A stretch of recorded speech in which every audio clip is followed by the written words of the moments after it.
Amigos, buenas noches. Les habla el doctor Ramón Ramírez Erazo, nuevamente para compartir con ustedes en esta sesión un tema que tiene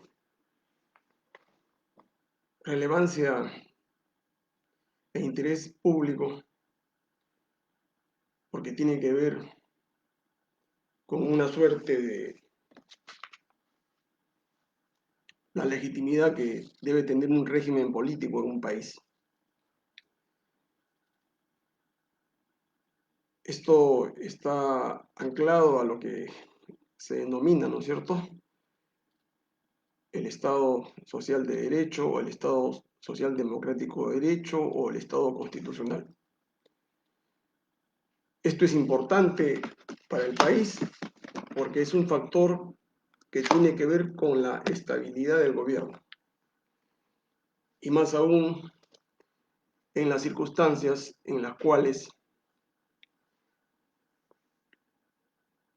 se está hablando de una suerte de incertidumbre, de inestabilidad en nuestro país por una suerte de falta de confianza, que es el argumento que se está utilizando para poder cuestionar los actos de gobierno del actual presidente de la República. Por favor, si me podrían indicar si se escucha bien el audio, si la transmisión es correcta, para poder continuar. Cualquiera de ustedes, por favor, los que me están escuchando.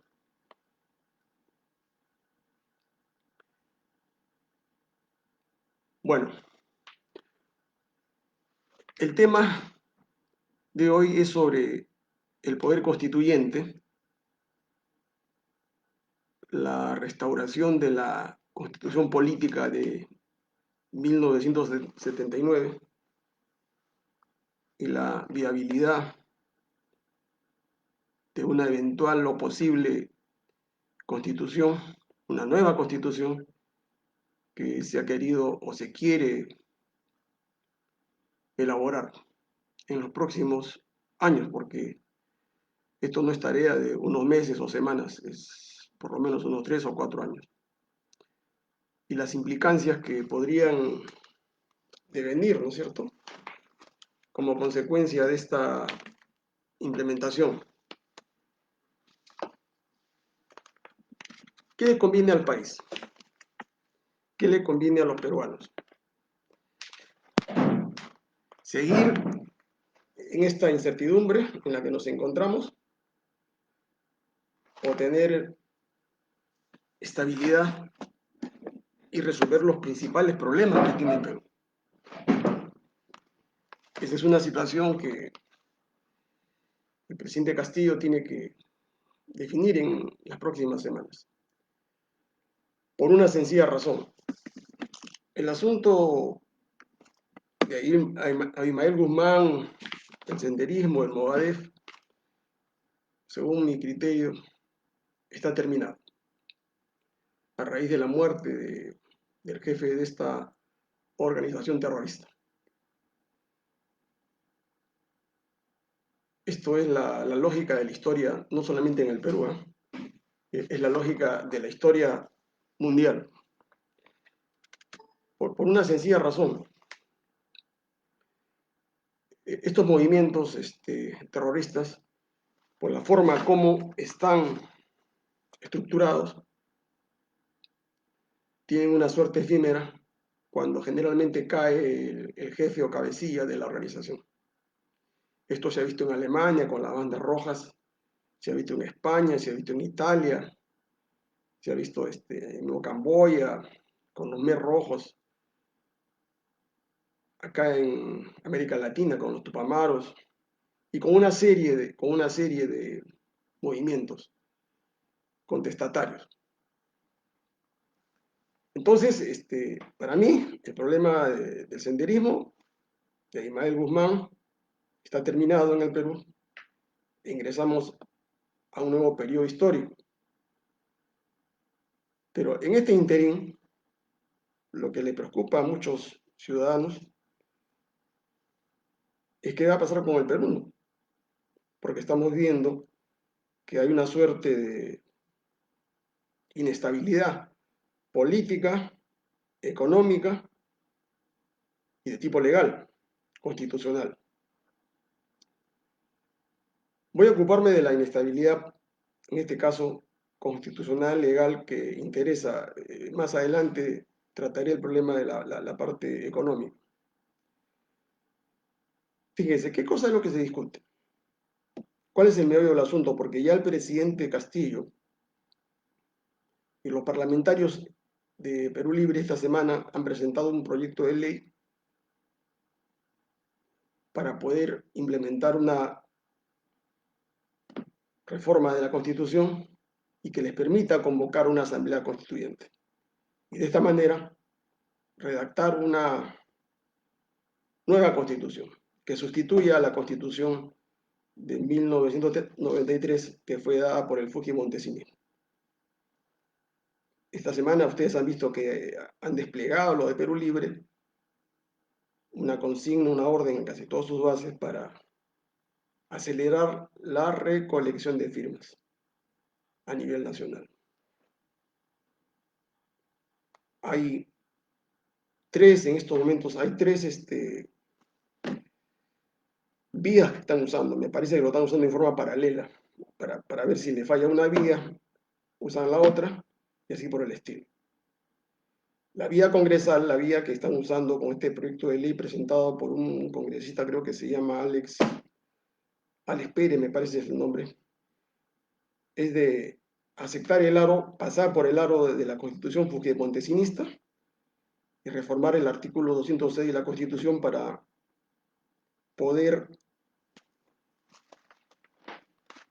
modificar ese artículo e introducir otra causal para reformar la Constitución. Ustedes saben que en estos momentos la única posibilidad de reformar la Constitución, total o parcialmente, según el artículo 206, es que se presente un proyecto por iniciativa del presidente, de los congresistas o por los ciudadanos, el 0.03, que más o menos son 85.000 ciudadanos, presenten una iniciativa, un proyecto para reformar la Constitución en los artículos que ellos consideren.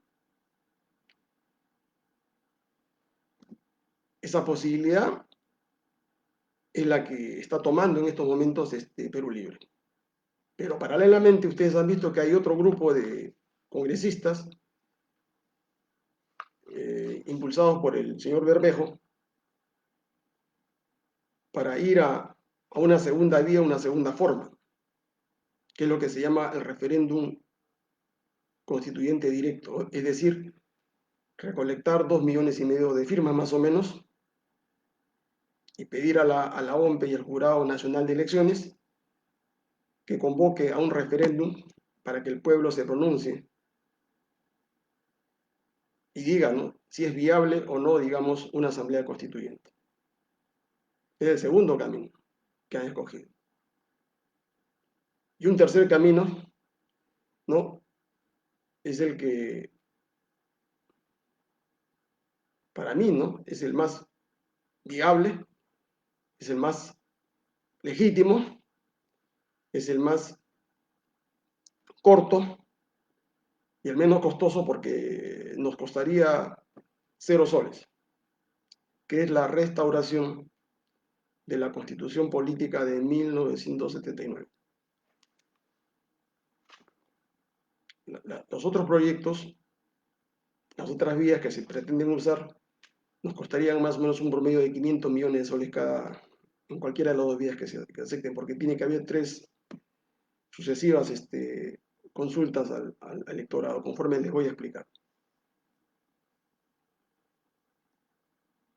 Falta inclusive la posibilidad de que el presidente de la República, como lo anunció, ¿no?, en el mensaje presidencial del 28 de julio, acuérdense ustedes, presente el presidente de la República el proyecto de reforma constitucional. Eso todavía no lo ha hecho, no creo que lo haga, porque ya existe una iniciativa del congresista Alex Paredes que se ha presentado esta semana. O sea, lo que estaría en estos momentos en discusión son estos tres caminos que les he dicho. Y le voy a demostrar que los dos primeros caminos, el del congresista y el del señor Bermejo, son vías, son caminos inviables y que no van a conducir a nada, ¿no? Sencillamente a un desgaste político, ¿no? Eh, y que van a, para mí, ¿no? Van a perjudicar y van a deslegitimar al presidente y al gobierno. Les explico. El primer camino del artículo 206 de la Constitución del Estado. Perú Libre tiene 37 votos. Con su aliado de Juntos por el Perú, sumaría más o menos 37-41 votos. Para pedir una reforma constitucional para que se admita y se tramite en el Congreso esa posible, ellos necesitan tener 87 votos. Es matemática elemental, ¿no? No quiero profundizar la parte política ni la parte legal. ¿Tienen 87 votos? No los tienen. ¿Esto qué significa? Significa sencillamente que ese proyecto se va a ir al archivo. Más aún estando de presidenta de la Comisión de Constitución, esta señora Patricia Juárez, que es una política conservadora que viene de las canteras de Luis Castañeda Locio, ¿no? Y que ahora está con el Fujimori. O sea, el proyecto de congresista no va a pasar, ni siquiera lo van a admitir, ni lo van a debatir. Entonces, ese camino es inviable por el procedimiento establecido por la actual Constitución. A pesar de que ellos han querido pasar por el aro, no se lo van a permitir. Pregunta. El segundo camino, el camino escogido por el señor Bermejo, de directamente ir a un referéndum directo sin pasar por el Congreso. O sea, lo que están buscando Bermejo es recolectar 2 millones y cifras, pónganle ustedes 2,5 millones, con la depuración que tienen que por lo menos tener 5 millones de firmas, y de ahí se eliminarán dos y tantos y quedarán las firmas que podrían pasar, digamos, al OMPE para su verificación. Si pasaran esas firmas, ¿no? Y acá cometen el error, el hecho de que les hayan admitido la OMPE una solicitud y les haya extendido un planillón para recoger firmas, no significa que la OMPE está calificando de que esa es la vía adecuada. Cualquier estudiante de derecho lo sabe. Porque el derecho de petición que establece la Constitución no se le puede negar a nadie. Usted puede pedir referéndum para vender la Plaza San Martín, para cualquier acto que les parezca a ustedes, o para instaurar en el Perú una república federal, o lo que quieran ustedes. La OMPE no le puede negar, es su derecho de petición. Pero de ahí a que se admita y que se dé trámite esa petición, bueno, cualquier estudiante de derecho, como le decía, lo sabe, eso no está permitido legalmente. ¿Ya? Y las 2,5 millones de firmas que recojan, con una simple resolución, la OMPE, digamos, la va a desestimar. Simple, ¿no? ¿Cuál va a ser la resolución? Y se las adelanto a ustedes. No estando contemplado, ¿no es cierto?, el referéndum directo en la Constitución vigente, no lugar y archívese. Ese va a ser dos líneas, ese va a ser el destino de esas 2,5 millones de firmas que recoja el señor referéndum, el señor Bermejo. Y si el señor quisiera plantear una apelación, va al jurado y el jurado va a decir lo mismo, porque el jurado actúa acá no con un criterio de conciencia, sino actúa con un criterio de tipo jurídico. Y solamente se va a limitar el jurado a buscar en la Constitución una norma, algún párrafo que diga, ¿no?, de que en el Perú está permitido el referéndum directo para reformar totalmente una Constitución y convocarse a una asamblea constituyente. No, acá tengo la Constitución. Ustedes revisan y hagan la revisión, ¿no?, de los 206 artículos que tiene la Constitución, y no van a encontrar ninguna norma, ¿no es cierto?, que autorice, que permita ese tipo de referéndum. Y no es porque yo sea negativo, pesimista, que me vaya contra el sentimiento del pueblo. No, no, sencillamente estoy aplicando una racionalidad elemental, una hermenéutica elemental que cualquier estudiante lo sabe.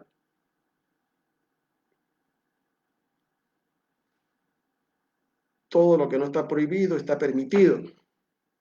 Y en materia de derecho público, ¿no?, juega el otro aforisma.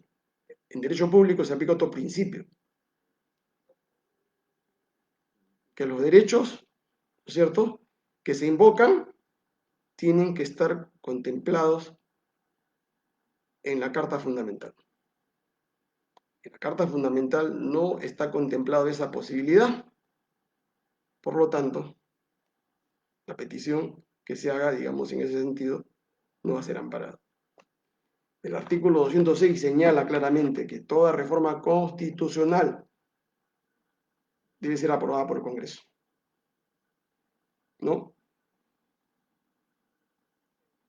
En una legislatura, el primer camino, en una legislatura ordinaria y ratificada en un referéndum. Primer camino. Segundo camino, uno puede omitir el referéndum y basta que lo aprueben en 2 legislaturas ordinarias con 87 votos y se hace la reforma. Entonces, este artículo no permite, digamos, a los ciudadanos, así lo quisieran, a plantear un referéndum directo para una asamblea constituyente. Algunos han hecho una mala interpretación, ¿no es cierto?, del artículo 32 de esta Constitución. Y el error es gravísimo, ¿no? El error es gravísimo porque hacen una distorsión de lo que es este derecho de participación. El artículo 32 señala claramente que puede ser sometido a referéndum la reforma total o parcial de la Constitución. Pero esa norma, escuchen bien señores, esa norma remite a una ley ordinaria, que es la ley de participación. Y en la ley de participación, que acá la tengo, ¿no?, se señala de manera expresa cuál es el camino que se va a seguir. Ustedes pueden revisar la ley de participación, o sea que no es un invento mío, ¿no?, que de manera, es la ley 26.300, en el artículo, y le doy el artículo preciso para que no se dejen ustedes engañar, en el artículo 17, señala claramente, ¿no?, 2 pasos.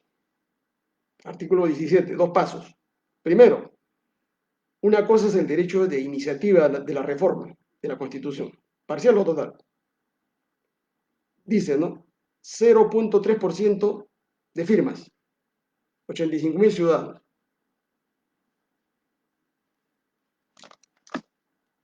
Estas firmas pasan al Congreso. Esta norma remite al 206. Dice, la reforma constitucional, remisión al 206. Es decir, que el Congreso tiene que examinarla. Dice el artículo 19, si el Congreso declara improcedente la iniciativa, entonces ellos tienen que seguir, digamos, con el procedimiento de recolectar el 10%, al 0,10%, que son más o menos son 2,5 millones de firmas. ¿Ya? Y lo dice claramente, las iniciativas de reforma constitucional de la ciudadanía se tramitan con arreglo a las previsiones dispuestas para las iniciativas de los congresistas. Más claro, el agua. Es decir,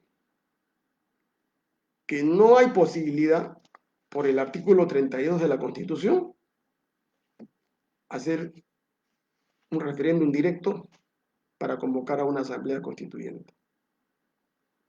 La ley, el artículo 32, lo remite a la ley 23.600, que es la ley de participación ciudadana, y esa ley no permite el referéndum, no directo, sino que tienen que ir al Congreso, nos remite nuevamente al Congreso para ver si ahí, digamos, aprueban o no aprueban la reforma. Y si no la aprueban, recién recolectar los 2,5 millones de firmas. O sea, ustedes, señores, esta es una norma, ¿no es cierto? Es una norma que existe, sino que los señores abogados o que asesoran, esta es la ley. Esta es la ley, ¿no es cierto?, que regula el artículo 32 de la Constitución, este artículo. Este artículo no se aplica solo, se aplica en función de la ley 26.300. Por lo tanto, el camino, ¿no es cierto?, de un referéndum directo está cerrado por la propia normatividad del sistema constitucional peruano. Ahora, algunos me dirán que soy negativo, que me opongo a los intereses del pueblo, que tiene derecho a cambiar la constitución. Claro que sí, yo estoy de acuerdo en que se redacte una nueva constitución. Inclusive yo les expliqué en una sesión hace unos meses. Nosotros ya tenemos trabajado un proyecto de nueva constitución, trabajado con un equipo de 19 juristas en San Marcos y otras universidades. Yo solamente he sido una suerte de presidente o coordinador de ese grupo de trabajo. Ya lo tenemos hecho, o sea, elaborar una nueva constitución no es el problema. Eso quiero que lo entiendan perfectamente bien. Para el Perú el problema no es una nueva constitución. El problema de fondo es un problema de tipo político, un problema de tipo económico, no es un problema normativo. ¿Qué cosa es una constitución? Una constitución es una forma, ¿no es cierto?, de organizar los poderes públicos de un Estado, primero. Segundo, de definir un modelo económico, lo que se llama régimen económico. Tercero, definir cuáles son los derechos fundamentales que tienen los ciudadanos. Cuarto, establecer el sistema de competencias de los poderes y organismos públicos constitucionales en nuestra sociedad. Y quinto, de establecer un sistema de reforma de la Constitución.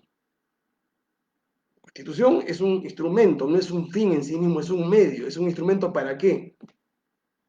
Para limitar el poder del gobernante. La Constitución no es un medio, no es un instrumento para aplastar los derechos, las libertades del ciudadano.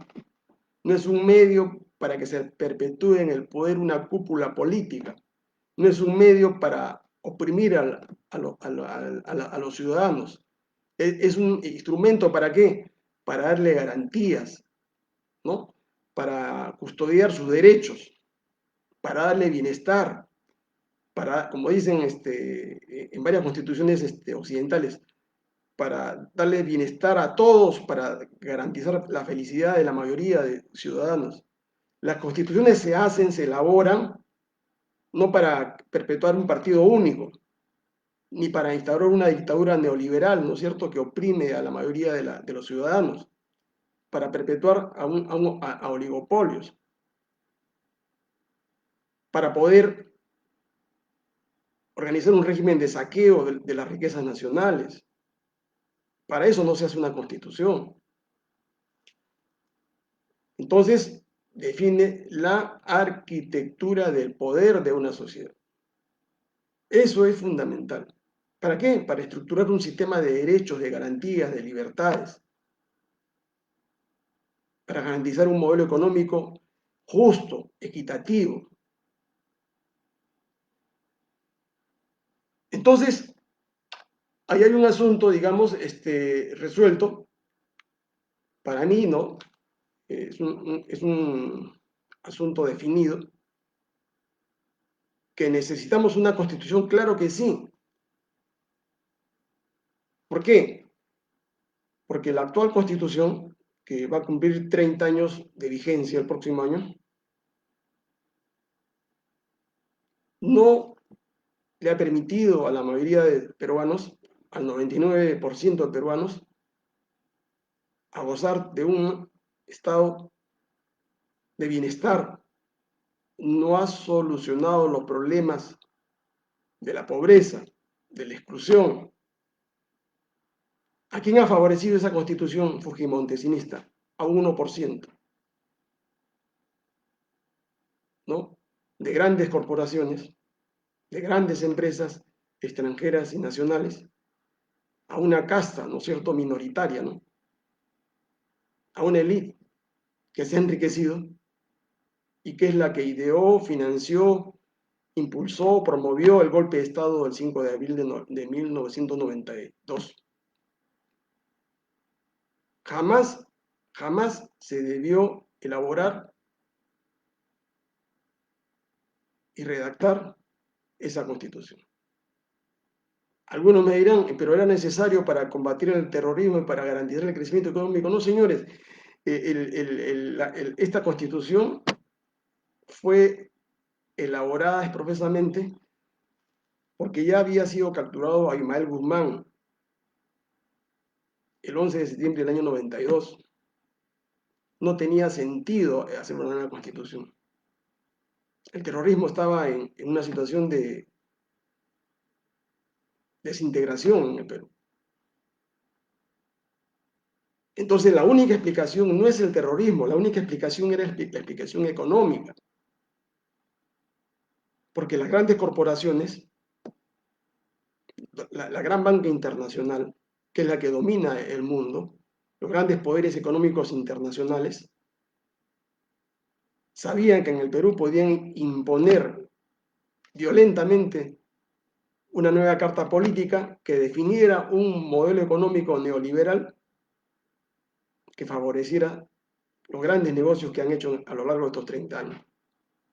Esa es la razón fundamental por la cual se cambió la Constitución de 1979. O sea, garantizar un sistema económico que permitía el saqueo de las riquezas nacionales, que permitía un régimen de privilegios, de ganancias, de sobreutilidades, ¿no? Para un sector minoritario de empresas. Y no se lo digo yo, mire, acá tengo un tratado elemental de macroeconomía que explica por qué es el libro de Parkin, ¿no es cierto? Macroeconomía, ¿no? Especializada, digamos, con referencia a Estados Unidos. Esta es la razón fundamental, señores, y que no les dicen a ustedes. Esto no es especulación, esto lo han estudiado los gringos ya. Este es la clave, la esencia del problema, no lo que señalan los señores de Perú Libre, ni los señores de la ultraderecha y los fascistas, ¿no? Que queremos la libertad, la democracia. No, señores.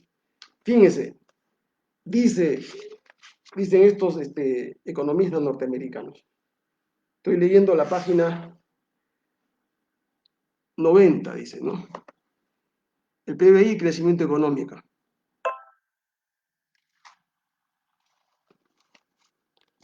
Dice,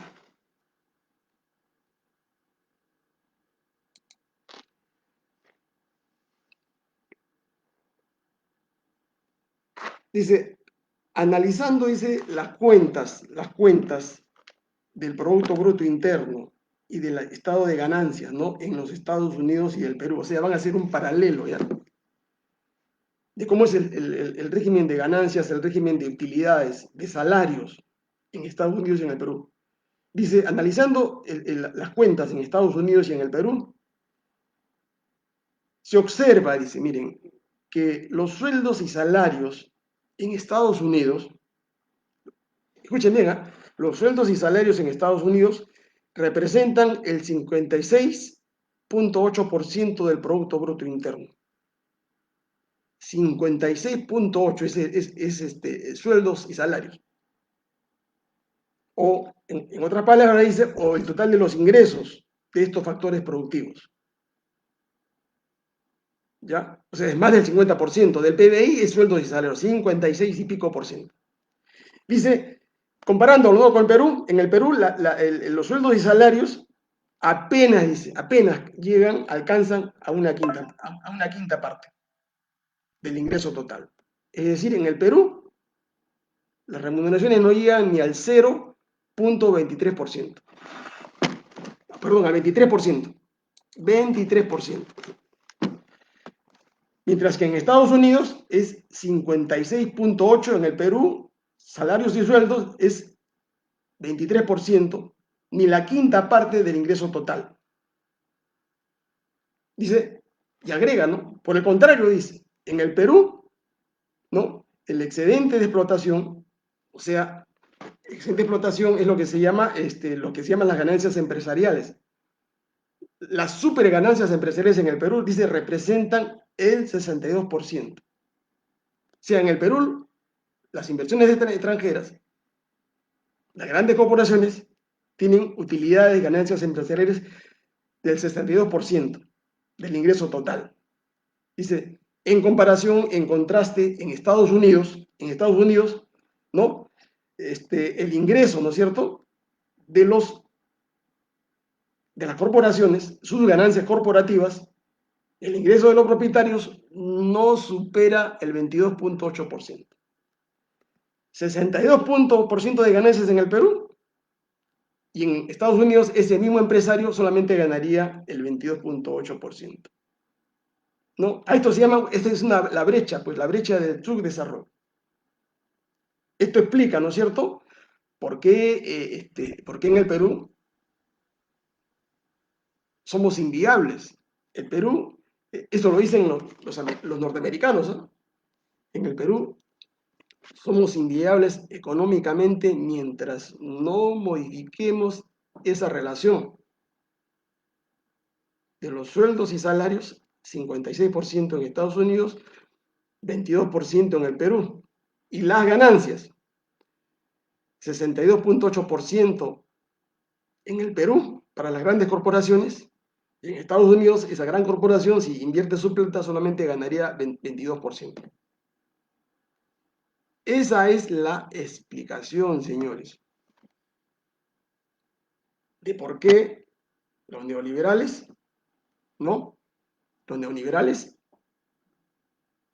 estuvieron apurados para modificar, ¿no es cierto?, la Constitución de 1979, porque esa Constitución no permitía ese sistema. Entonces, ¿cómo legalizaban? Esa es una situación real, ¿no es cierto? Esa es la actividad empresarial transnacional de las grandes corporaciones en el Perú. ¿Cómo ellos podían proteger esa situación? Porque Fujimori da el golpe 5 de abril del año 92 y el Perú estuvo en una total ilegalidad, estuvimos en la jungla, en el mundo de la selva, desde el 5 de abril hasta el 2 de enero de 1993, cuando se pone en vigencia la Constitución Fujimontesinista. O sea, hemos tenido 10 meses en los cuales el Perú vivió en la selva, sin ley, sin normas, sin constitución.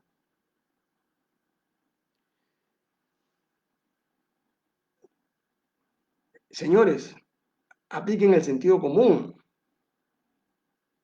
Esa es la explicación, esa es la razón de ser, de por qué, ¿no es cierto?, las grandes corporaciones, los dueños del Perú, las 20 familias que se creen que el Perú es su chacra, no quieren que se modifique esa constitución fujimontesinista, que no fue producto del consenso, no fue producto del consentimiento, no fue un producto de una decisión colectiva de la población, de la ciudadanía. Eso fue una imposición, porque las constituciones en el mundo se establecen de dos maneras. Se expliqué en una situación anterior.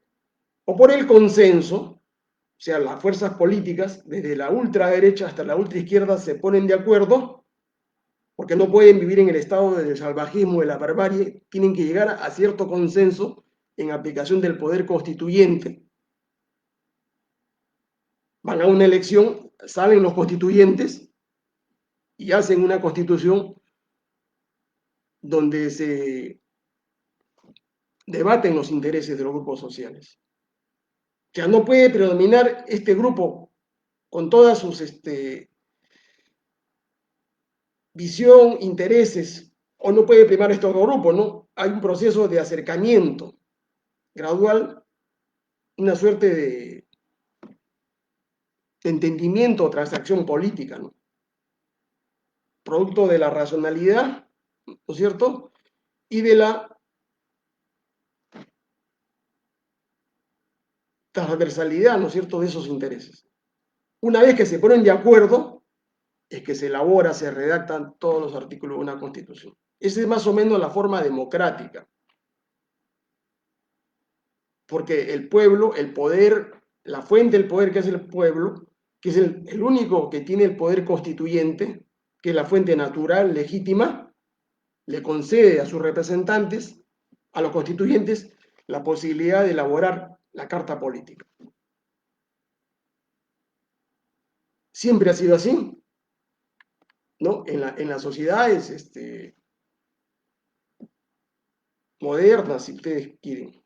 La otra forma es mediante la imposición, ¿no?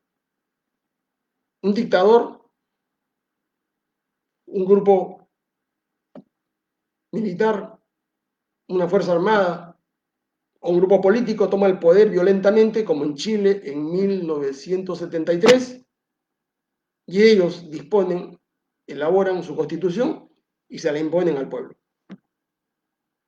O como ocurrió acá en el Perú, ¿no? El 5 de abril del año 92. El señor Fujimori, con Montesinos, que tenían sometidos a las Fuerzas Armadas, a los mandos castrenses, dieron un golpe de Estado, rompieron la legalidad, cerraron el Congreso, el Tribunal Constitucional, pisotearon todas las instituciones e impusieron una constitución fraudulenta que no tuvo el consenso de la sociedad peruana. O sea, esta constitución del año 93 es una constitución que solamente le interesó, ¿no es cierto?, legitimar, ¿no es cierto?, fraudulentamente, no legítimamente, porque la legitimidad legítima se establece a través del poder constituyente, sino fue una legitimidad fraudulenta, con un referéndum fraudulento que se hizo en el Servicio de Inteligencia, impuso esa constitución. ¿Para qué?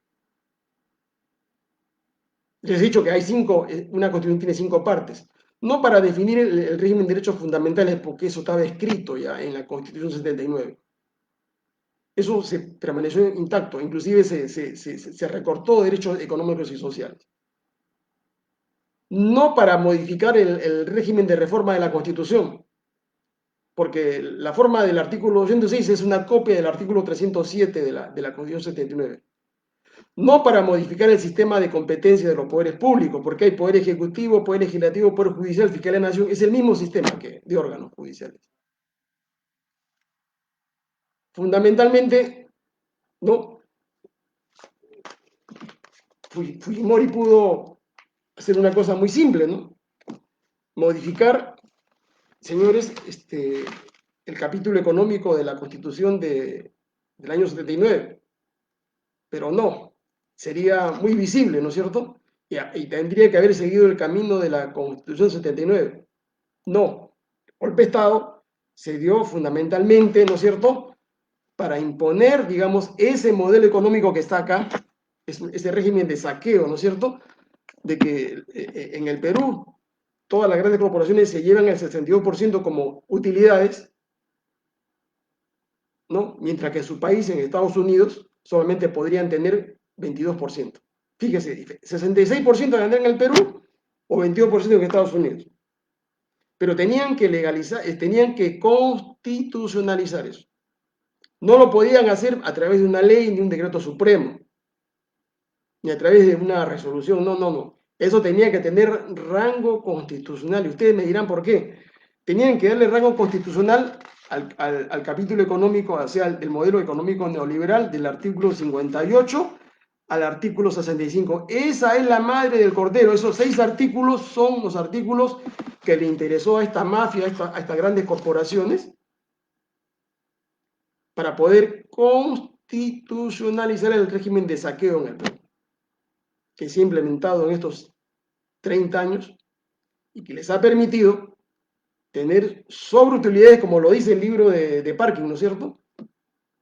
340.000 millones de dólares que se han llevado del Perú como sobreutilidades, como sobreganancias, como tarifas prohibidas, como utilidades garantizadas por el Estado, con convenios fraudulentos, con contratos ley.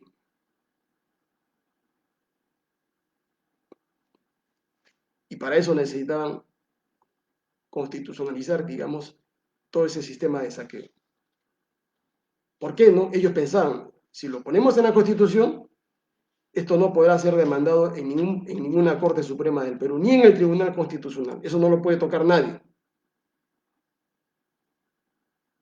O sea, si ustedes instalan una demanda de Castillo y la gente que está, una demanda de expropiación, de nulidad de contrato, de renovación de un contrato, no le da la gana a ellos, a Telefónica, a la Sauder, a cualquier empresa transnacional. No, pues, no, y se acabó. ¿Por qué? Porque ellos están amparados por los contratos de ley, que es un escudo constitucional para ellos. No se les puede tocar ni una sola coma de esos contratos. Por eso yo le decía, ¿no? El régimen de Castillo es inviable si es que no reforma, ¿no?, la Constitución. O sea, esta Constitución fraudulenta, fujimontesista, es lo primero que tiene que ser objeto de una modificación o cambio total para cautelar los intereses nacionales, el interés público. Porque acá lo que se cautela es fundamentalmente el interés privado, el interés individualista, el lucro, la ganancia, la superganancia. Y por eso que la mayoría de peruanos sigue siendo pobre. Cualquier ejecutivo, cualquier analista, cualquier estudiante de economía sabe, ¿no es cierto?, que para medir, ¿no es cierto?, la eficacia, la eficiencia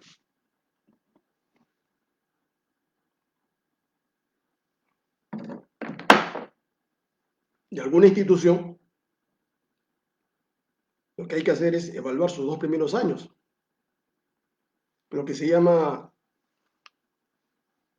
el, el flujo económico contable del estado de pérdidas y ganancias, ¿no es cierto?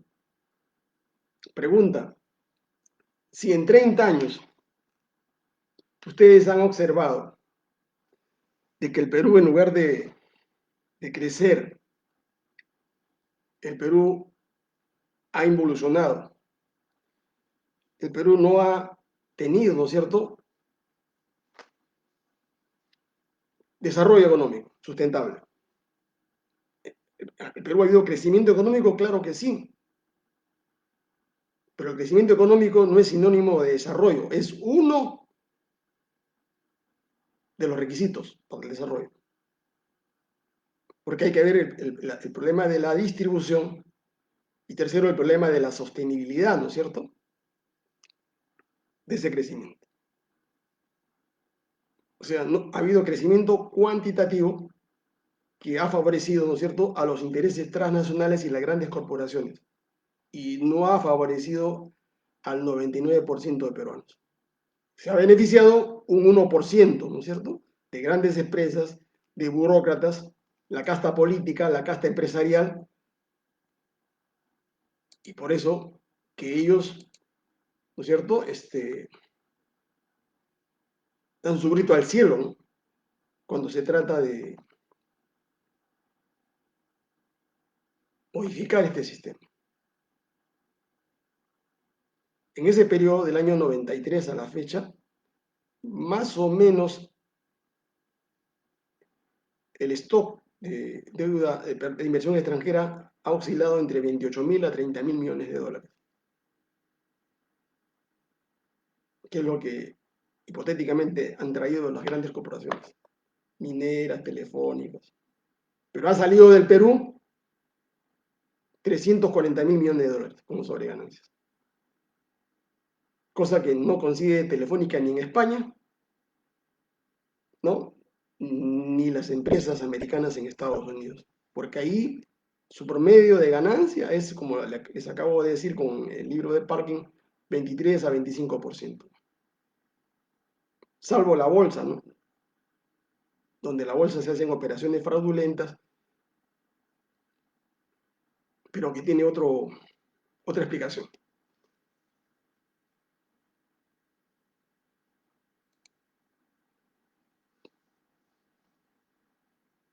Pregunta, ¿qué hacemos?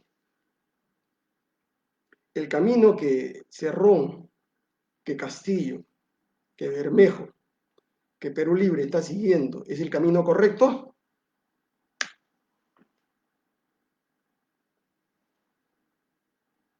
Para mí es totalmente equivocado. Fíjense, elaborar una nueva constitución, vamos a suponer que yo considero que no lo van a conseguir, que logran modificar el artículo 206, luego ir a un referéndum y que la población, el 50.1, diga que sí, y supongamos que ganen las elecciones a la constituyente, supuesto que también yo digo que no va a ser así.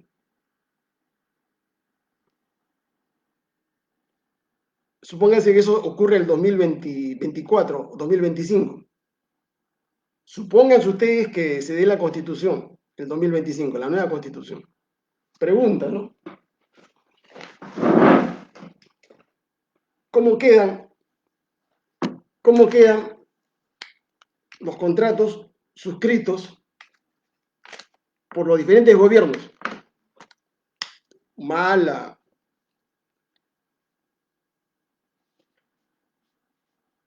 Toledo. ¿Cómo quedan?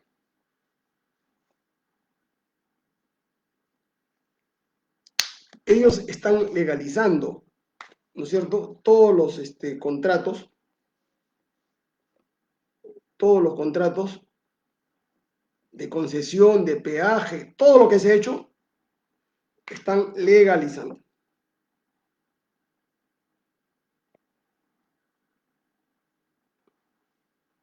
¿Ya? ¿Por qué? Porque su hipotética constitución solamente regiría a partir del 2024 hacia adelante. ¿Ya?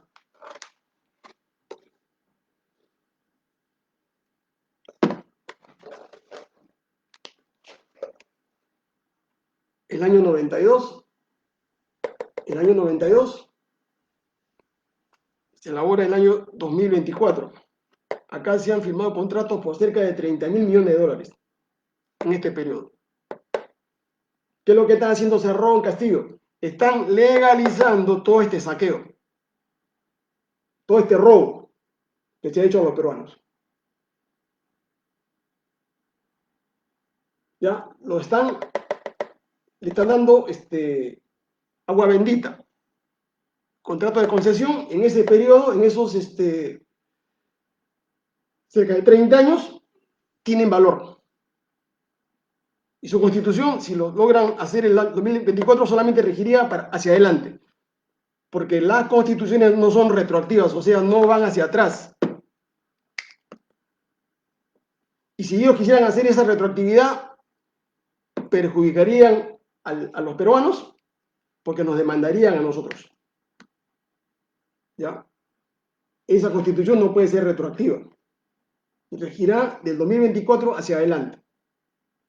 Por lo tanto, todos estos contratos mineros de telefonía, peajes, ellos lo estarían legalizando. Le darían pleno valor. Conviene al interés público, al interés nacional, conviene a los 33 millones de peruanos recuperar siquiera algo de los 340.000 millones de dólares que se han llevado como sobreganancias, o tener un mejor trato en el reparto de las ganancias. Con esa nueva constitución ellos no lo van a poder hacer jamás. Cosa distinta es que si nosotros logramos este gobierno o un nuevo gobierno patriótico, nacionalista, que vele por los intereses del Perú, que cautele intereses del pueblo peruano, diga, ¿no? Supóngase el 2022, 2023, si es que hay elecciones nuevas, ¿no? El nuevo presidente dice, no, restáurase la constitución de 1979. Restáurese la constitución de 79. Entonces, todos estos contratos que están en este periodo, desde el golpe de 5 de abril al año 2021-22, en que se restablezca la constitución, no tienen legalidad. Están prácticamente en el aire. ¿Por qué? Porque tienen una nulidad que se llama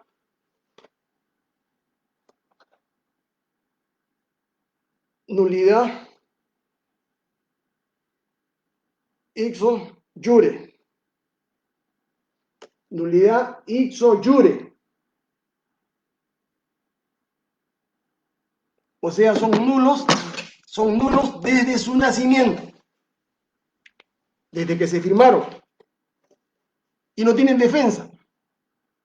¿Por qué no tienen defensa? Porque Telefónica y todas las grandes internacionales sabían que estaban contratando con un gobierno espurio, ilegítimo, que había dado un golpe de Estado. No pueden alegar eso. Y por lo tanto, para no perder todo, tendrían que negociar pues con el nuevo gobierno, ¿no? Y tendrían que resarcir, como dice el artículo 307 de la Constitución del año 79, resarcir al Perú, al pueblo peruano, todo aquello que se han saqueado. O una parte, depende de cómo se haga la negociación. Esta restauración de la Constitución del año 79 se hace porque existe una cláusula pétrea, el artículo 307 de la Constitución, que es imprescriptible. La Constitución del año 79 no ha sido derogada, no ha sido abrogada como muchos ingenuos e ignorantes señalan. Los actos ilícitos jamás se convalidan con el transcurrir del tiempo. ¿Por qué? Porque estamos en el caso de abuso de derecho y ninguna ley permite el abuso de derecho. Por más contratos, por más formalidades que existan, el abuso de derecho está sancionado por el orden jurídico nacional e internacional. Si ellos quisieran ir a una corte internacional, no tendrían defensa, porque han cometido lo que se llama abuso de derecho contra el Estado peruano. ¿Ya? Y tan cierto es lo que le digo, que la Constitución del 79 no está abrogada, porque la propia Constitución del 93, en su artículo, es una gran omisión, ¿no es cierto?, que nos desfavorece a todos los peruanos. Lean ustedes, ¿eh? para que vean que yo no estoy mintiendo. En el artículo, en la 16ª disposición final y transitoria, dice, ¿no? 16ª, promulgada la presente Constitución, sustituye a la del año 79. O sea, no la deroga ni la abroga expresamente. Las constituciones no se sustituyen jurídicamente. Las constituciones se abrogan o se derogan. Y finalmente, ¿no? Esta Constitución del año 93 no tiene promulgación, porque para que una ley rija, para que una ley tenga efecto jurídico, tiene que ser promulgada. La pregunta, ¿quién promulga una constitución? ¿El Parlamento o la Asamblea Constituyente elabora la constitución? ¿Quién la promulga? ¿Quién la firma? La firma el presidente de la República en ejercicio. Y esta constitución es la única constitución en el mundo que no tiene firma, porque la firma que tenía o que tuvo o que inicialmente se quiso poner, ¿no?, fue eliminada expresamente, fue borrada expresamente por la ley 27.600 que está acá, que es esta ley, ¿no?, que dice, ¿no?, artículo primero, supresión de firma. Suprímese la firma de Alberto Fujimori de la Constitución Política del Estado de 1993. O sea, somos el único país en el mundo que tiene una constitución producto de un golpe de Estado elaborada fraudulentamente en el servicio de inteligencia, que no ha sido abrogada ni derogada expresamente y que no tiene firma del presidente. Es como un contrato que ustedes pueden celebrar de arrendamiento, un contrato de alquiler, un contrato de venta de un auto, de una casa. Cualquier acto jurídico que ustedes celebren. Sentido común. Si el contrato no tiene firma del otorgante, ¿tiene algún valor? ¿Qué valor puede tener una escritura pública si no está firmada por el notario, que certifica los actos que se desarrollan en su despacho notarial? ¿Qué valor puede tener una ley, ¿no es cierto?, que no tenga firma del presidente? Por ejemplo, ¿ustedes creen que se puede haber ejecutado esta ley que dispone de la incineración de los restos de Guzmán si es que el día de ayer no lo hubiese firmado el presidente Castillo? Somos el único país. Entonces, les estoy hablando, discúlpenme ustedes que le hable de esta manera, porque hay mucho ignorante, ¿no?, que son como monos de metralleta, ¿no?, que se reúnen en la Plaza San Martín. Yo respeto a todos estos ciudadanos que están en su derecho de participar, pero que son engañados, inclusive que tienen la desvergüenza de negar su nombre, ¿no?, que no usan su propio nombre y apellidos, ¿no?, sino que inventan alias. Se llaman, por ejemplo, Lord Anca, ¿no? O sea, tienen en el subconsciente un problema psicológico, porque son psicópatas, ¿no? Son sujetos que tienen este problema de personalidad, son psicópatas, digamos, que tienen un complejo de inferioridad. Como se llaman Guamaní o como se llaman Quispe, digamos, niegan su apellido, digamos, para ponerse el sobrenombre de Lord, ¿no? Lord Anca, dicen, ¿no? Lord Anca. Cuando son pues más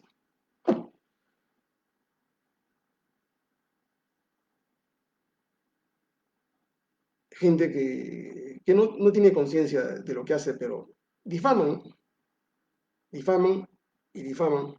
Y hay otro, ¿no? Hay otro que está escondido allá en Barcelona, ¿no? Wilmer Domínguez, que no tiene la hombría de ejercer el periodismo, digamos, como ejerce todo periodista. Yo le decía, yo soy un periodista colegiado y a las pruebas me remito. Yo soy miembro del Colegio de Periodistas de Perú, este es mi carnet, mi colegiación, pero lo elemental, ¿no? Lo elemental en un periodista es tocar la información y darle a las dos partes, ¿no es cierto?, su derecho a exponer y a replicar. Y es otro psicópata, ¿no es cierto?, que un día ataca al presidente Castillo, otro día la alaba, otro día se arrodilla, otro día llora, otro día se alegra, y que, bueno, vive pues de la mendicidad, ¿no? Vive engañando a mucha gente para que le abone, le deposite dinero, digamos, en esas cuentas. Eso no es periodismo, señores, ¿ya? Y yo me permito hacer este tipo de apreciaciones porque yo soy un máster en Derecho Constitucional y Derechos Humanos. Si yo no supiera lo que estoy hablando, yo no hablaría. Pero expreso lo que les digo a ustedes para que más o menos sepan la situación del país y qué es lo que conviene a los 33 millones de peruanos. Las constituciones no se comen, señores. Las constituciones son medios, no son fines. El único fin que existe es el ser humano, la persona humana. Y las constituciones solamente se instrumentalizan para generar un régimen de bienestar y de derechos para los seres humanos, para exigirle al poder, a la autoridad, nuestros derechos, no para que los pisoteen. Entonces, ¿cuál es el camino más directo? ¿Cuál es el camino más preciso? Indiscutible, donde no hay posibilidad de réplica de la ultraderecha, del fascismo y de todos los poderes mafiosos. Restaurar la Constitución del año 79, anulamos el modelo económico neoliberal, recuperamos los recursos naturales que nos han saqueado, garantizamos la soberanía nacional, perdón un momento, y sobre todo,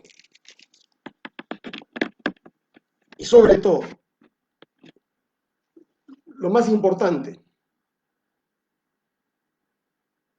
terminamos como un régimen nefasto para el Perú. O sea, eliminamos todo el periódico fujimontesinista y devolvemos al Perú al Estado de Derecho Democrático Social para garantizar los derechos de todos los peruanos.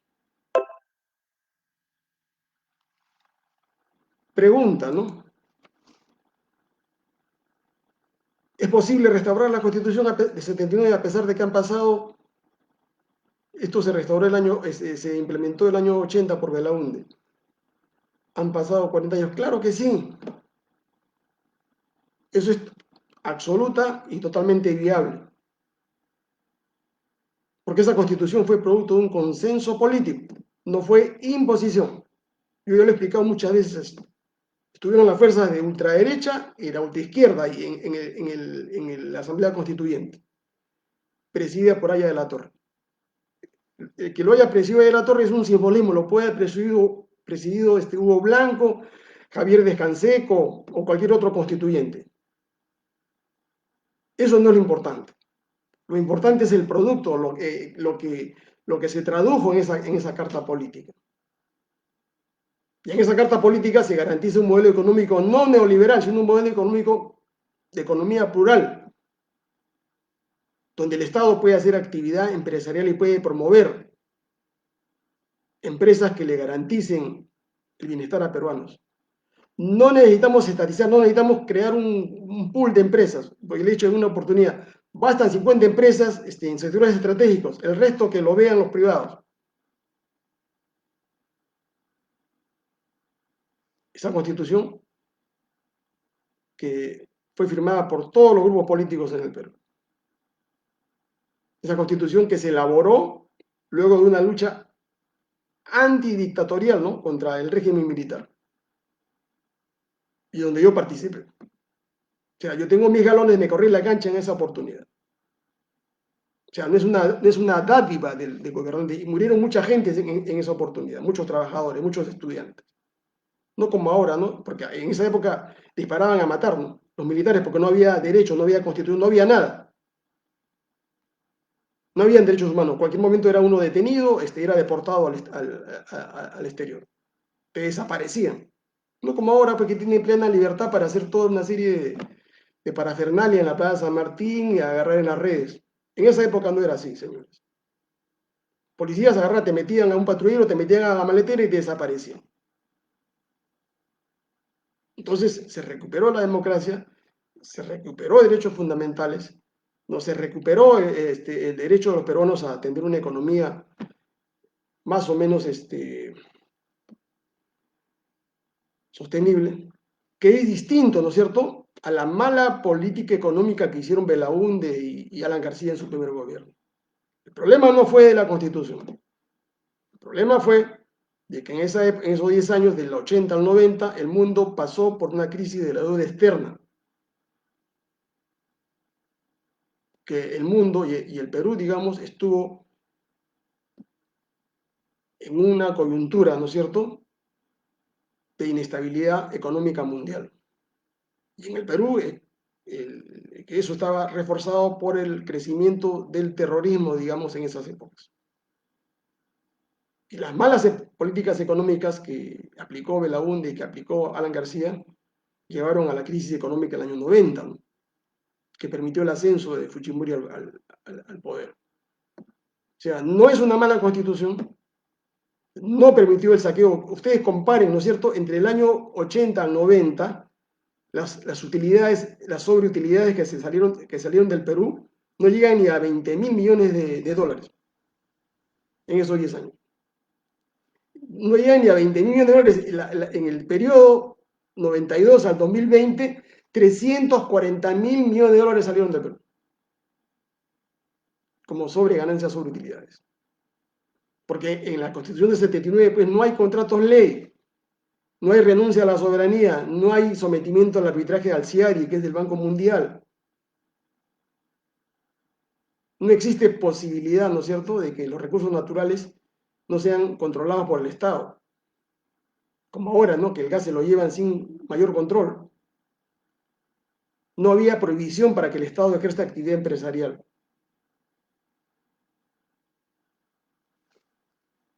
Entonces, la respuesta es concreta en este caso. ¿Conviene al Perú restaurar? Sí. ¿Qué ganamos? Ganamos cierta estabilidad política, ¿no? Castillo podría gobernar, porque ya no habría este problema de que sí, que no, que voy a cambiar la Constitución. Y no sería susceptible de ser atacada esa Constitución, porque esa Constitución ya fue aceptada por los partidos políticos en el año 80. O sea, Belaúnde de Acción Popular firmó la Constitución. El PPC lo firmó. O sea, ellos no podrían, pues, contradecirse, ¿no? Si ya lo implementaron ellos, ¿por qué se podrían negar o atacar o criticar su restauración? No tienen argumento, ¿no? Y en el caso, pues, de Perú Libre y Cerrón, ellos tienen otra estrategia, no sé, pero la estrategia que ellos que tienen de sotoboche, digamos, de querer copar el poder, de querer hacer un modelo al estilo de Venezuela o de Bolivia, ese modelo no funciona acá en el Perú, señores. Les he explicado varias veces.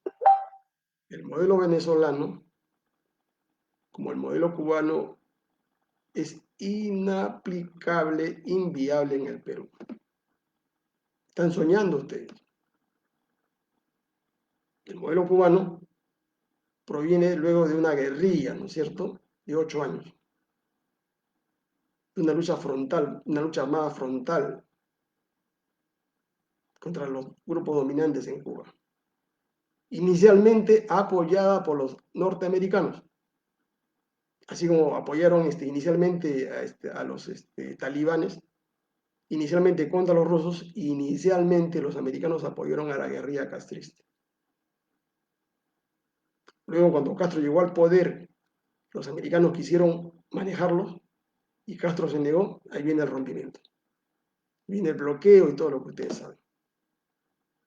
Y Venezuela también es un caso distinto al Perú. En Venezuela Chávez sube al poder después de dos insurrecciones armadas hacia balazos, donde se movilizó, ¿no es cierto?, aparte del ejército, que estuvo de acuerdo con Chávez, y aparte de la población. No es como ahora, ¿no?, en el Perú, ¿no? O sea, están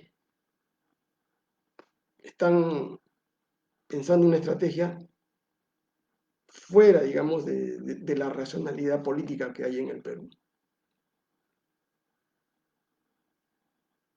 Por eso que ese proyecto de la Asamblea Constituyente, de nueva Constitución, acuérdense de mí, los digo hoy día 16 de septiembre del 2021, o 18, perdón, 18 de septiembre de 2021, ese proyecto es inviable.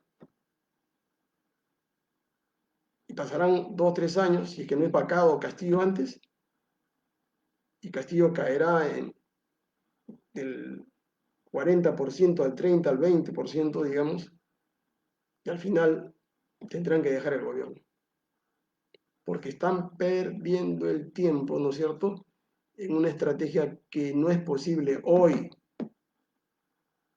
Hoy no están dadas las condiciones. Yo soy partidario de una asamblea constituyente, sí. Soy partidario de una nueva constitución, sí. Pero son 2 etapas. Primera etapa, restaurar la constitución del 79.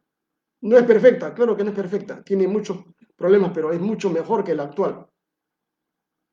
Recuperamos la legalidad, anulamos el modelo económico neoliberal, restablecemos el tracto sucesivo, el sistema de jure en el Perú desde el 92 al 93 que se perdió.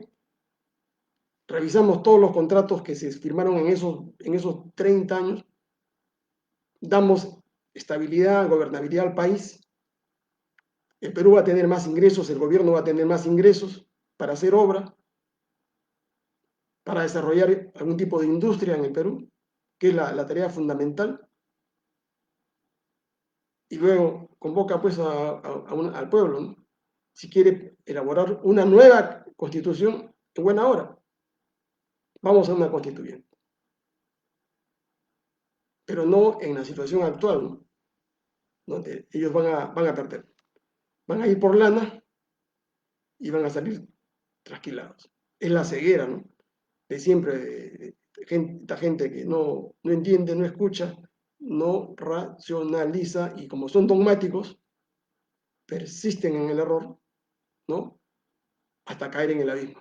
Cuando estén ya en la fosa común, cuando estén en el abismo, en el precipicio, y tengan caída libre, ellos recién se van a acordar, ¿no? Ramírez dijo tal cosa en el 18 de septiembre. Yo le estoy transmitiendo el análisis histórico, político, jurídico, constitucional, económico de los últimos 100 años en el mundo. El ciclo que arranca con la Comuna de París de 1870, pasa por la Revolución Mexicana del 17, la Revolución Rusa del 17, la Revolución Alemana del año 18, donde matan a la mitad de dirigentes del Partido Comunista Alemán, con el asalto al poder de los nazis, de los fascistas en Italia, el 21, el 31, el 33 con los nazis, 30 de abril con Hitler, y con lo que sucedió después en el mundo y en América Latina. Entonces, la cosa para mí están claras. Los que no lo entiendan, los que no se den cuenta o no racionalicen las cosas, bueno, ya es un problema de formación. Yo a un dogmático, ¿no es cierto? A un fundamentalista y a un imbécil no lo puedo cambiar. Seguirá, digamos, en su visión errónea, ¿no?, de las cosas. Pero yo creo que la mayoría del pueblo, la mayoría de la población, la mayoría de ciudadanos que tienen sentido común, sí se dan cuenta. Entonces, creo que les contesto algunas preguntas y luego de eso pasaría, ¿no es cierto?, a despedirme de ustedes. O sea, el Perú no se va a acabar, señores, con este gobierno. El Perú va a continuar y lo que tenemos es que tener educación política, no, no adoctrinamiento. Educación política es distinto de ser adoctrinado, porque el que tiene educación política adquiere convicción, racionaliza las cosas y ese hombre, digamos, es mucho más valioso que un fanático.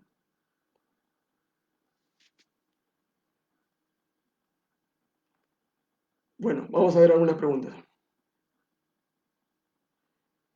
El modelo cubano, yo no estoy criticando a los cubanos, sino estoy dando cuenta de una realidad. Que la realidad se mide por el PBI de un país, ya que ha sido producto del bloqueo de los norteamericanos, sí, pues. ¿Saben cuál es el problema geopolítico de Cuba? La mala suerte de Cuba es estar a 30 millas de Estados Unidos. Esa es su desgracia. Los americanos no quieren, no son americanos, los norteamericanos no quieren pues tener un portaaviones ahí a 30 millas, ¿no?, que puede disparar misiles nucleares contra su población. Y ese fue el arreglo que tuvo, digamos, Khrushchev,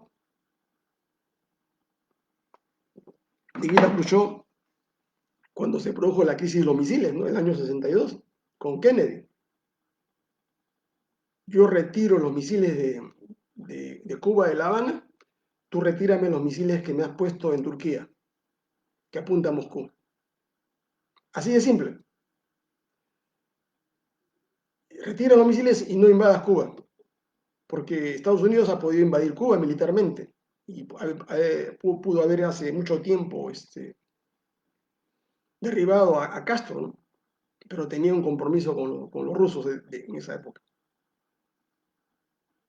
Entonces yo no estoy criticando al modelo cubano, sino estoy dando cuenta yo soy muy objetivo en mi análisis, señores, ya le he dicho, yo hago análisis multivariado, no solamente de tipo político.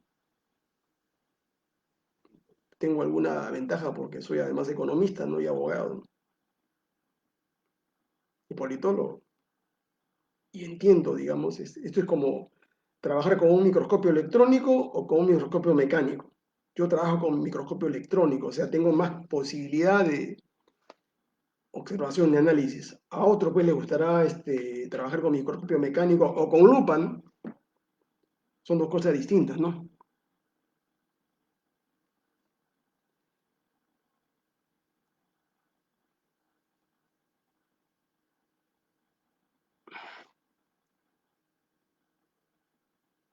Bilmo está reclutando firmas, claro que sí, es su derecho, ¿no? Es un líder político como cualquier otro, ¿no? Y representa los intereses de un sector de la ciudadanía. Y creo que lo puede hacer bien, a pesar de que él me dice, ¿no?, que ya tiene 75 años. Yo le digo que no, si Biden deja de 86 años, tiene todo el derecho, ¿no?, de participar en la vida política, sino que ha sido muy golpeado pues, en los últimos años porque se enfrentó al poder mediático, ¿no?, a lo que yo llamo a la prensa chavetera, ¿no?, que no respeta honras y que controla troles, paga troles. Para ellos, Belmont es un personaje muy peligroso, ¿no? Y ya ustedes conocen a Belmont, ¿no? No es comunista, no es un neoliberal, es un humanista, ¿no? Lo de Velarde, estudió en Estados Unidos y Alemania. Bueno, esa es una mentira, pues. Entren ustedes a Indecopy, está mi título de economista ahí colgado, título de bachiller de economía. Yo soy un mentiroso, pues, y si les diría que soy una cosa que no soy, ¿no? El señor puede decir muchas cosas, ¿no es cierto? Pero lo único cierto y probado, entren a Indecopy y no les cuesta nada, es que él solamente tiene un grado de bachiller en economía en la Universidad del Pacífico, ¿ya? Y él está violando la ley, señores. Acá le voy a probar, porque uno tiene que probar las cosas que dice. O sea, no es una, no es una idea mía, no es un deseo mío, ¿no? La ley economista dice con toda claridad que esta es la ley economista. Nosotros los economistas, para poder ejercer, esta es la ley economista. Entren al Google, la ley 15.488 dice en su artículo segundo. Solo podrán ejercer, dice, la profesión de economista, inciso A, los que tengan el título profesional de economista, otorgado regularmente por una universidad peruana. ¿Ya? Y si ve, los títulos en el extranjero tienen que ser revalidados y reconocidos de acuerdo con la ley 17.662, inscritos en el SUNEDO. Esta es la ley. O sea, yo no puedo ejercer la carrera de economista si es que no tengo el título de economista. Y el señor es el primero que incumple la ley. Y todos los 7 señores que son miembros del directorio, que no son economistas, pero están por ahí por imposición de la mayoría fujimorista de esa época, ¿no? Ahora, el señor Velarde ayer apareció rogando, ¿no? Rogándole a Castillo, ¿no? Para que lo ratifique, ¿no? ¿No? Y lo que me extraña, ¿no es cierto? Y eso se lo digo con todo, democráticamente, ¿no? A Hildebrand, ¿no? Ayer lo escuché en un programa en RPP, en una entrevista que le hicieron. Aparece defendiendo a Julio Velarde. Julio Velarde maneja un lobby, pues ustedes no saben, un gran lobby, y se vale de amigos, de terceros. A mí, amigos míos, me han venido a hablar para que deje yo de mencionar este tema, ¿no? Pero es mi conciencia y tengo que decirlo, ¿no? Entonces yo me pregunto, ¿por qué tanto interés, ¿no? de callarme, ¿no? De no hablar estas cosas, ¿no? Y Hildebrand dice ayer, ¿no? Este, que la única garantía, ¿no es cierto?, que tiene el Perú, los peruanos, de que no se imprima billetes, o sea, de que no se use la maquinita, es que Julio Velarde continúe, digamos, como presidente del BCR. A mí me parece bien extraño, ¿no? Que Hildebrand aparezca ahora defendiendo a este pepecista, ultraliberal, pidiendo su ratificación por 5, o sea, está prolongando la monarquía, una monarquía financiera en el Perú, ¿no es cierto? O sea, este señor ha estado 16 años como presidente, más 5 años de director, 21, más 5 sería 26 años. Es una monarquía, pues. Y es una ofensa, ¿no es cierto? Una ofensa a nuestra inteligencia, a nuestra racionalidad, ¿no? O sea, en el Perú no existe otro economista, porque este señor no es economista, que pueda dirigir el Banco Central de Reserva. Si es que este señor se muere, Dios no lo quiera, pero si se le pasa algo, entonces el Perú se vendría abajo. Porque no tendríamos pues un presidente, ¿no? Cosa pues que no es sensato, porque en una democracia nadie es indispensable, ni los presidentes de la República, ni los papas. Los papas se mueren, se elige otro papa, ¿no? Pero a mí me llamó la atención. Y al contrario, el señor Hitler debe informarse mejor, ¿no? Bueno, él no es economista, pero le informo, ¿no? El señor Velarde es el rey del maquinazo acá en el Perú. Le prestó más de 15.000 millones de soles a las AFPs vulnerando la ley del BCR y la Constitución, porque el BCR no puede prestar dinero a entidades privadas, a negocios privados como las AFP, para proteger sus valores que tenía en la bolsa americana. Cuando mediante una ley se le ordenó que devuelvan los dineros a los aportantes, lo que debió hacer las AFPs era vender sus títulos que tenían en la bolsa norteamericana y con esa plata pagar a los aportantes. Y acá Velarde le dio un dinero nuestro, de los peruanos, de los contribuyentes, o sea, los financió. Es un maquinazo, pues. Otro maquinazo es los 60.000 millones de soles que le entregó a las grandes empresas, grandes y medianas empresas, con el cuento de que había que protegerlas, habría que ayudarlas. Entonces, estamos en una economía de mercado, señores. Acá ustedes no dicen que Estado mínimo, que el Estado no debe intervenir. ¿Por qué el BCR va a entregarle 60.000 millones de soles a privados? ¿Dónde se ha visto que el privado se financie con la plata de los ciudadanos en el Perú? 60.000 millones de soles. Y eso ha provocado, cualquier economista sabe, eso ha provocado el alza del dólar. Porque mucha de esa plata se utilizó para comprar dólares y sacarlos afuera, a paraísos fiscales. Segundo maquinazo.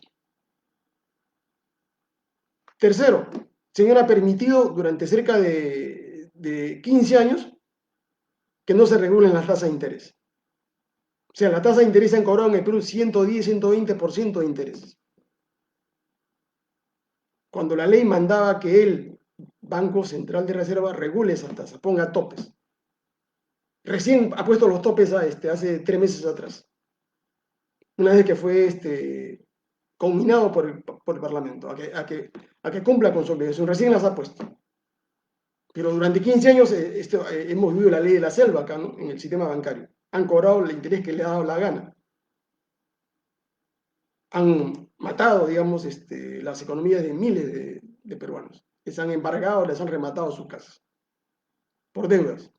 ¿Por qué? Consecuencia de tasas de interés pues, abusivas, leoninas, ¿no? Y podría hablar después 15 situaciones, ¿no? De manejo irregular, de financiamiento irregular de grandes corporaciones, de grandes bancos. O sea, las grandes empresas se han financiado con nuestro dinero, permitido por el Banco Central de Reserva manejado por estos neoliberales. Y saben ellos, ¿no es cierto? Ellos saben perfectamente bien que el control del BCR, ¿no es cierto? El control del Ministerio de Economía son fundamentales para la perpetración de este modelo económico neoliberal. Por eso hace mal el presidente Castillo en mantener o haber designado al señor Franque como ministro de Economía, que es el que cautela, es el agente del Banco Mundial colocado, digamos, para garantizar sus intereses. Y también está mal, ¿no? que quiera meter, digamos, a gente del entorno de Franque, digamos, en el BCR, para perpetuar ese modelo económico neoliberal. Acá tengo el presupuesto el presupuesto de la República, de nuestro país, señores. Entren ustedes a la página del Ministerio de Economía. ¿Qué le está garantizando? Este es el proyecto que ha presentado Frank. Acá está, no le estoy engañando, acá está. Acá dice, ¿no? Distribución del gasto del presupuesto del sector público 2022. En el rubro 25 dice deuda, 22.450 millones de soles.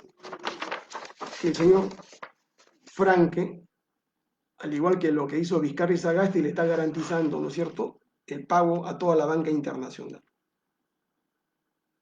Ese es su presupuesto. ¿En qué se diferencia de los anteriores? ¿Dónde está el cambio del modelo? ¿Dónde está la economía popular de mercado? ¿Dónde está la...? Es el mismo económico, el modelo económico neoliberal. Revisen el presupuesto, las partidas presupuestales. ¿Cuánto está destinando para el gasto social? ¿Cuánto digamos, proyecta para aumento de sueldo y salario? Que se ha perdido 8% de poder adquisitivo. O sea, el sueldo nominal que es 930, ustedes pueden comprar una canasta por 825 soles. ¿por qué no recupera, ¿no es cierto?, esa pérdida de la capacidad adquisitiva? Es que juegan en pared, pues. Es toda una argolla, una élite, ¿no es cierto?, que tiene controlado el Perú más o menos del año 90, ¿no? Y quieren perpetuar ahora usando a Castillo, usando a Cerrón, digamos, para seguir en este mismo sistema. Entonces,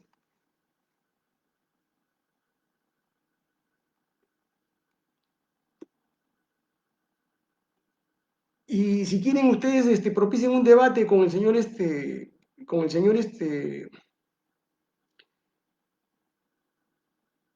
Julio Velarde, ¿no? A cada uno una computadora, trabajemos con modelos econométricos, hagamos una proyección de acá de Perú al 2050. ¿Cuál es la viabilidad del Perú al 2050 con 10 variables macroeconómicas? Pónganos a los dos a ver quién más sabe de economía.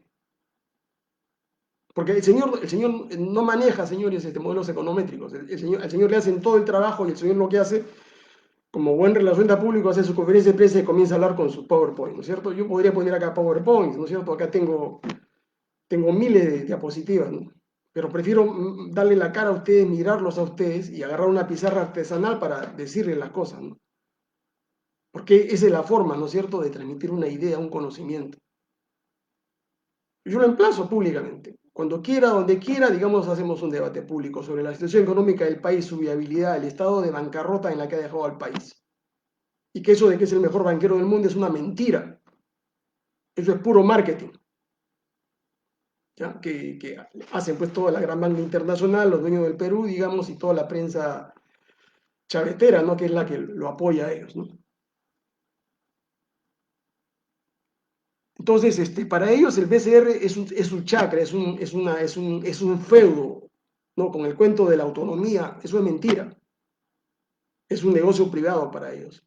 Y le hacen creer a los peruanos de que, bueno, la autonomía, que el gobierno no se puede meter en esa cosa. Es mentira, eso no funciona de esa manera, señores. Bueno, ¿qué dice acá? Velarde es cuadro político, es del Partido Popular Cristiano, ¿no es cierto? Eso es dominio público, o sea, yo no estoy... ha sido el asesor económico Lourdes Florenano,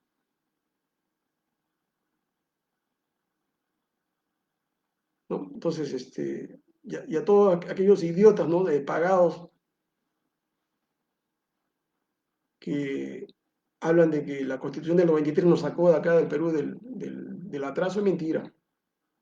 Monetariamente ha habido crecimiento, monetariamente ha habido crecimiento económico. Monetariamente, ¿no es cierto?, ha existido, digamos, disminución de la pobreza del 50 al 22% y luego estamos en el 32 ahora por ciento. Monetariamente. Pero no toman en cuenta la variable demográfica, ¿no? En el Perú el año 95-2000 éramos más o menos 22 millones de habitantes, ahora somos 33. O sea, todo eso se ha diluido. Y la pobreza en el Perú bajó no como consecuencia de la inversión extranjera, señores. Ha sido como consecuencia de una política social impulsada por el Banco Mundial, el Fondo Monetario, de que el Estado subsidie, el Estado sea un Estado beneficencia, que la plata nuestra, los contribuyentes, la usen, ¿no es cierto?, para dar bonos, para dar pensión 65, para financiar todos esos programas sociales. Cuando de esa manera no llegamos al desarrollo, nosotros llegamos al desarrollo económico, somos una sociedad mucho mejor cuando se genera empleo digno para los peruanos, donde un peruano no tiene que tender la mano para recibir una limosna del Estado, sino que tiene que recibir un sueldo digno que le corresponda, ¿no? Eso es desarrollo, no los bonos, no la caridad.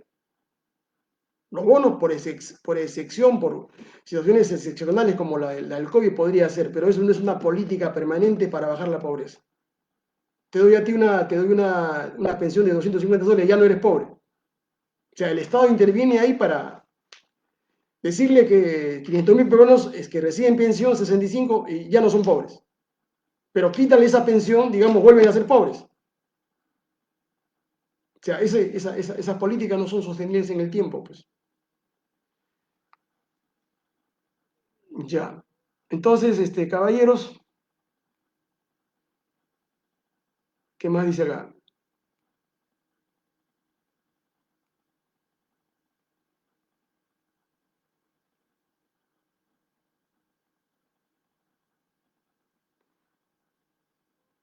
Usted dice que Fujimori ha gobernado dictatorialmente, ¿no? Y acá dice, no, ¿por qué no se pronuncia el colegio economista? El decano de colegio tiene que pronunciarse por este asunto, ¿no?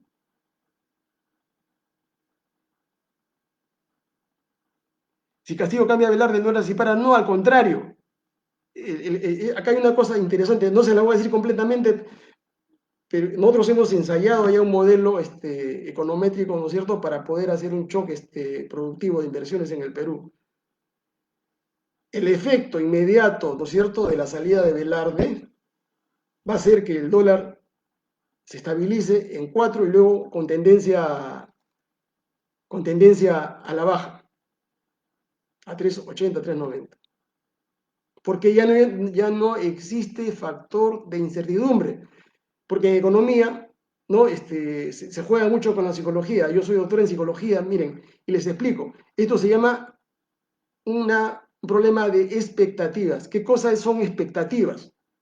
Son estados de ánimo, ¿no es cierto?, subjetivos de la persona, del consumidor, del ahorrista, porque cree él, digamos, que colocando su plata en un banco, en una cooperativa o en una caja de ahorros, él puede tener un interés de 8, 9, 10, 15, 20% que le va a permitir tener cierto futuro, ¿no? Cubrir sus problemas. Pero cuando le dicen a él, ¿no es cierto?, que el nuevo gobierno de Castillo te va a estatizar los bancos, va a quitarte tus ahorros, va a quitarte las herencias. Entonces, ese estado subjetivo que tiene en la cabeza, digamos, en base a un estímulo externo, digamos, provocado por gente interesada, digamos, a uno le provoca la duda, ¿no?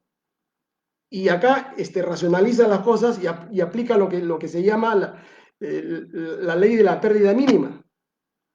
Entre dejar mi dinero en un banco, en una caja de ahorro, donde el Estado podría intervenir, porque me están diciendo que va a intervenir porque son comunistas, y sacar mi dinero y pasarlo a un banco del exterior, bueno, más vale prevenir, es la lógica, ¿no? La racionalidad del ahorrista, más vale prevenir que lamentar.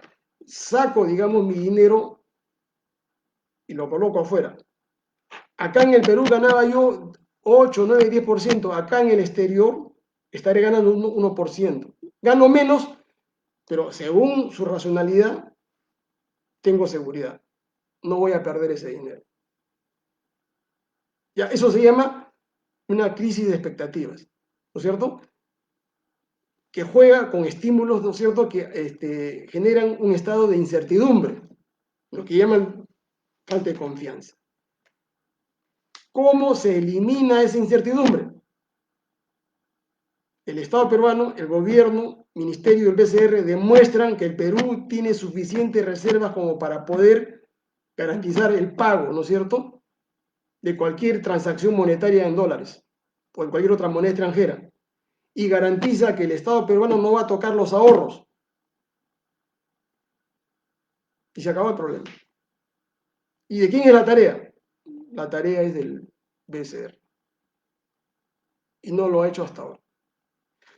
Si nombra un nuevo directorio, toda esa plata que está afuera ganando 1% y mucho dinero no gana intereses, al contrario pierde porque por mantenimiento de cuenta.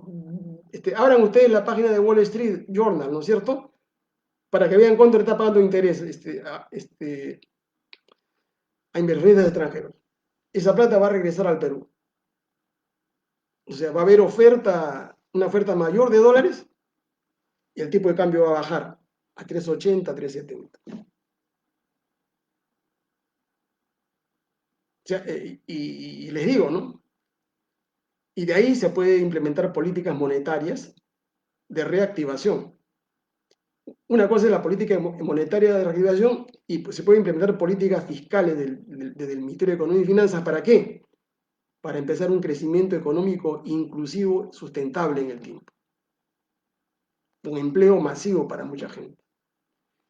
Sin necesidad de esperar que las grandes corporaciones, que los grandes inversionistas extranjeros nos extorsione, ¿no? Nos ponga en condiciones para traer su plata acá. Pero ayer Velarde dijo, ¿no?, que el año 2022 la inversión extranjera va a ser cero. Ya, está bien, pues sí. ¿Cuál es el problema? ¿Se cae el mundo? No, señores. Son políticas económicas de hace más de 100 años. Si el inversionista privado no quiere invertir, el Estado u otros agentes económicos invertirán. Y al moverse el aparato económico, por inercia, ¿no es cierto?, los inversionistas privados van a comenzar a invertir. ¿Por qué? Una lógica sencilla, no van a querer que su mercado sea tocado, sea penetrado, sea conseguido por otras empresas. ¿No? Porque tienen miedo a que vengan los chinos, a que vengan los coreanos, a que vengan los italianos. Entonces ellos van a invertir y van a comenzar, digamos, a sumarse a esa inversión, digamos, que está ahorita ralentizada. Pero eso se llama, ¿no es cierto?, decisión política, ¿no? Decisión económica, que no la van a poder, Castillo no la va a poder desarrollar ni con Franque, ni con Velarde.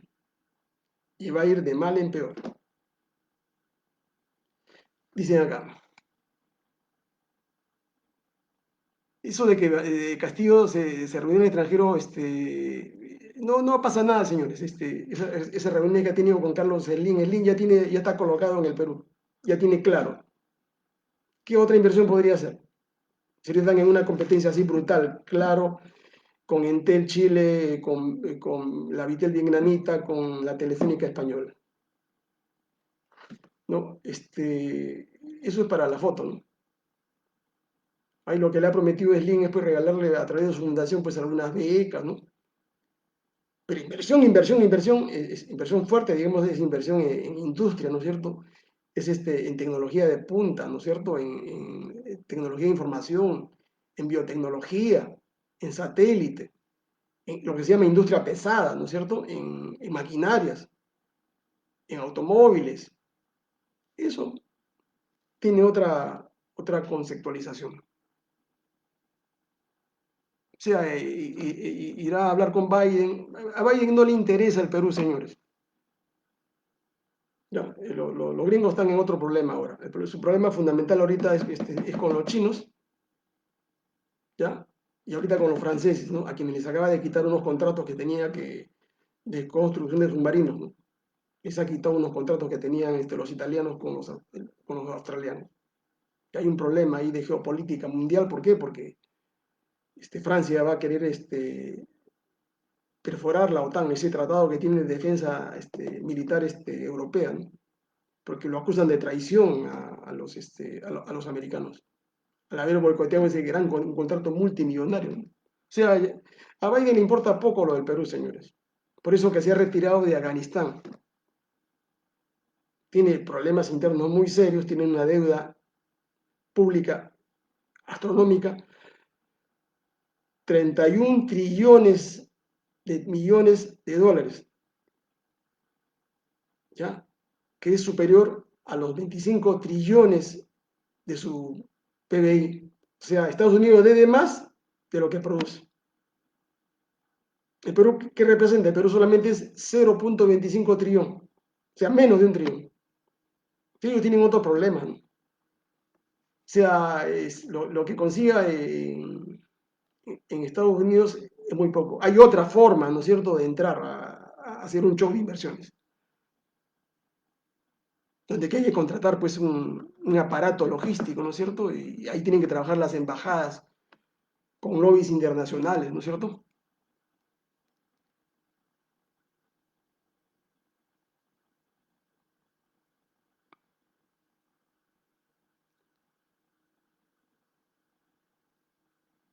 Ya. La anterior ministra de Economía es una vergüenza, pues la María Antonieta, ¿no? Alba, ¿no es cierto? Que esa fue alumna de Velarde. Velarde la colocó ahí para manejar el país como le dio la gana, ¿no? O sea, él designó a la señorita esta, ¿no?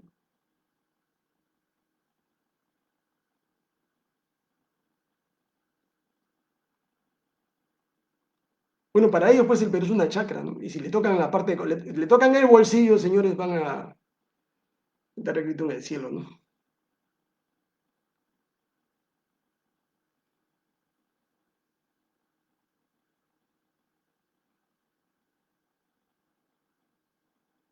Y yo no puedo ir, pues, señores, a la Plaza Martín, ahí se reúnen 20 o 30 personas, ciudadanos de buena fe, peruanos, patriotas, ¿no? Para escuchar ahí unos payasos o unos parrilleros, ¿no? Que no saben ni lo que hablan. Entonces, deberían todos educarse, ¿no? Deberían ustedes, tener conciencia, ¿no? De las cosas que pasan en el país con información veraz, no escuchar a un sujeto que habla lisuras y lisuras y lisuras, ¿no? Y que tiene vergüenza de su nombre, ¿no? Guamaní no quiere decir que es guamaní, ¿no? Se avergüenza de tener ese apellido, ¿no? Sí, ahora sí, es un lord, ¿no? Loranca, dicen.